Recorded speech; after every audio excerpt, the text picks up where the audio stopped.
Getting ready to buy or sell a home? Do you want to help support pro-life organizations? Then you need Real Estate for Life. Get a top-notch real estate agent and support pro-life causes. Go to realestateforlife.org to learn more.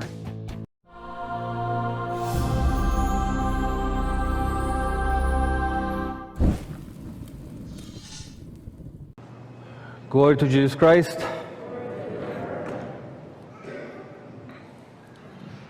Let us try to put ourselves in a situation of the lepers from today's gospel. Their life was very difficult.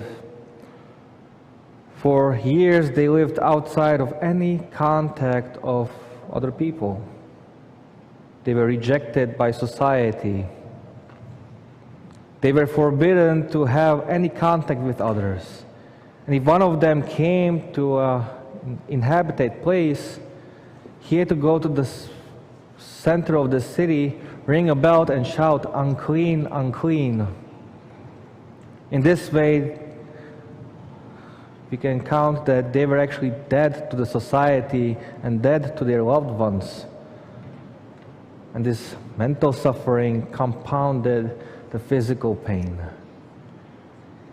It is therefore natural that they understood the meeting with Jesus Christ as a huge change for their lives. They knew that Christ healed many sick people.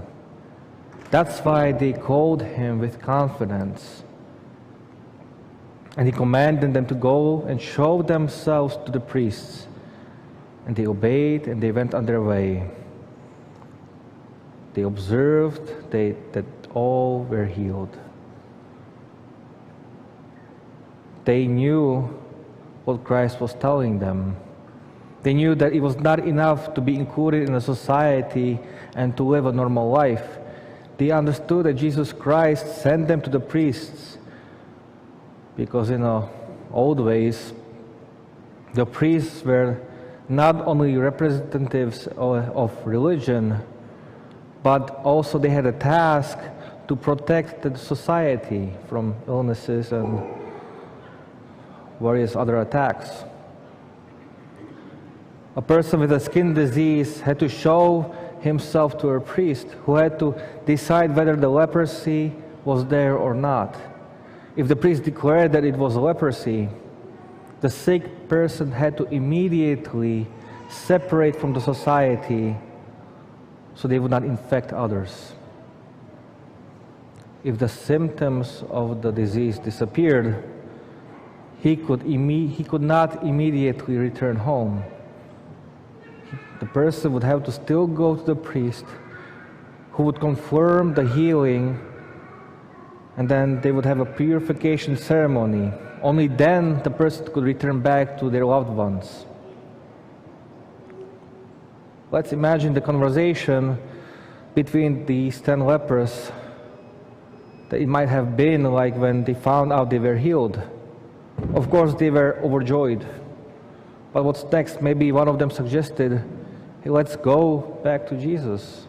And the others could reply, "No. Jesus commanded us to go and show ourselves to the priests. We must obey him. Remember, we must not meet anyone until the priest pronounces us healthy." But one of them ignored the logic. Jumping for joy and giving praises to God, he went back to Jesus. The others continued on their way to the priests, and maybe they said to themselves, "Let him go. He's a crazy Samaritan. How dare is he to violate the clear command that Jesus gave? He will just see what Jesus tells him."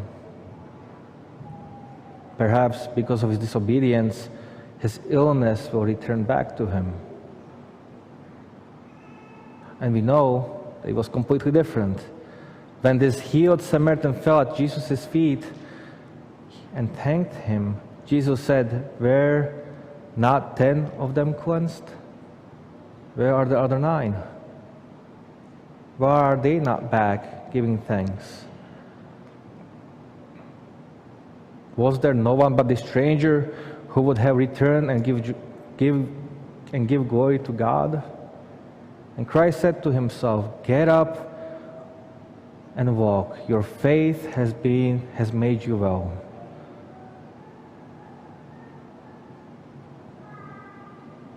Why was this Samaritan rewarded and was able to do the right thing while their friends were not?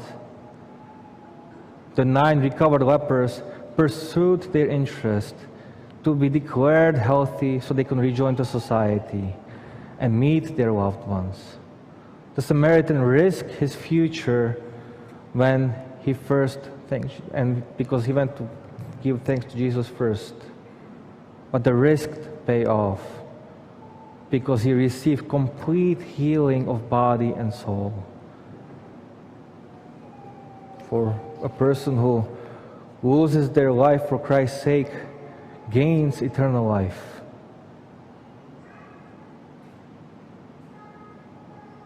Gospel gives us these lepers to meditate on, so we can look at our life and see where we healed also. Do we not find many encounters with Christ within our life, which also caused us healings in different levels of our lives?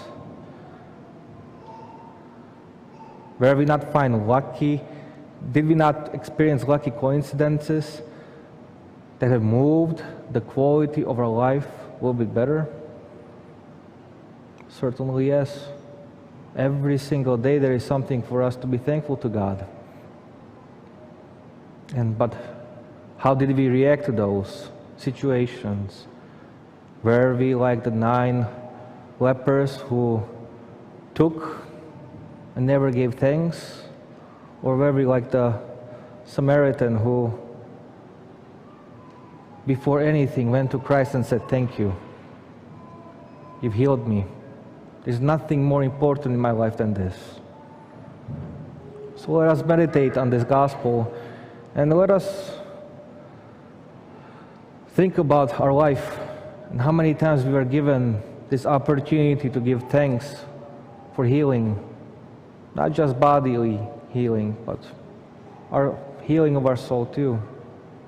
So let us answer this question within our hearts. Glory to Jesus Christ.